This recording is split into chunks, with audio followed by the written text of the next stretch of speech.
And when I got to Sichuan, I was supposed to be doing something academic, but the food around me was so incredible.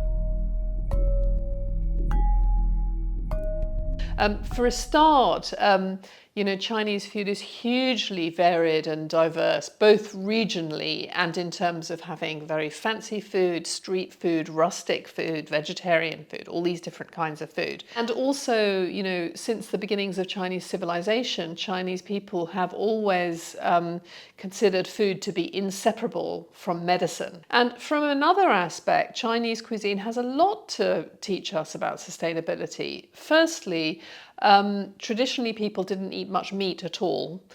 And so there are many wonderful Chinese techniques for using a little bit of meat to cook a lot of vegetables. And also, of course, they have tofu made from soybeans, which is a fantastic source of protein, really nutritious and much less water and energy intensive than eating meat.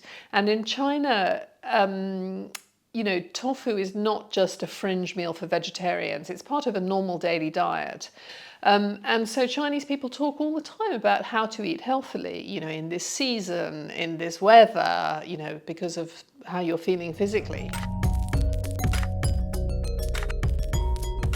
Well, of course, the Chinese have cheap street food and rustic, cucina povera, but they also have incredibly extravagant and elaborate banquet food. It's a varied cuisine. And I think that Chinese cooks have this incredibly creative approach to ingredients. So almost anything can be an ingredient. And we have that stereotype that the Chinese eat everything. And actually they do eat a very wide range of ingredients. And it's partly because China is huge and very biodiverse. So there are lots of different available ingredients, but it's also about this creative approach. For example, a pig's ear, which many people might not find interesting or edible, but Chinese people, they really appreciate the texture or kogan of food. So this kind of really extends the range of what you consider an ingredient. So like, for example, jellyfish. It's transparent, it has no flavor, and most cultures would just not even consider this to be a food. But with this appreciation of texture, jellyfish has a lovely, cool, slippery, refreshing, slightly crisp mouthfeel. And therefore, if you put it with some nice vinegar and garlic and maybe some cucumber for colour, you have a really lovely dish. So yes, almost anything can be an ingredient.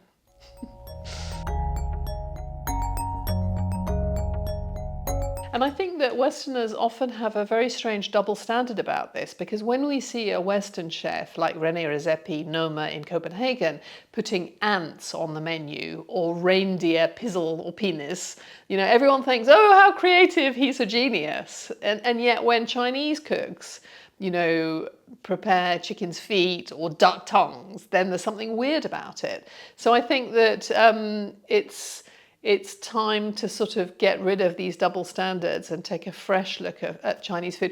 And I think it's happening to an extent, because I think, when I was young, the only Chinese food people in the West saw was generally very simplified food based on the Cantonese, but adapted for Western tastes. But now, we have many Chinese people in the West from many parts of China, and they want to eat the food they like. So what we see in Western cities is a much better reflection of what Chinese people want to eat, and it's more regionally diverse. So I think we're sort of beginning to shake off these stereotypes and actually see that Chinese food has a huge amount to offer. In a Chinese meal, you tend to have a few different dishes on the table together. And they are part of, as I sort of suggest, like a musical composition. They relate to each other. And the most important principle is as much variety as possible and as little repetition. And so there are many different things that you can think about in variety. So the main ingredient, meat, fish, vegetables, as much variety as possible. The flavors, delicate, strong, sweet and sour, salty, smoked. The shapes into which food are cut, So maybe big chunks of something else cut into little slivers. Wet and dry. So if you have something deep fried and sort of fragrant and dry, then have something soupy. And so what you want is to have a menu where it never becomes boring.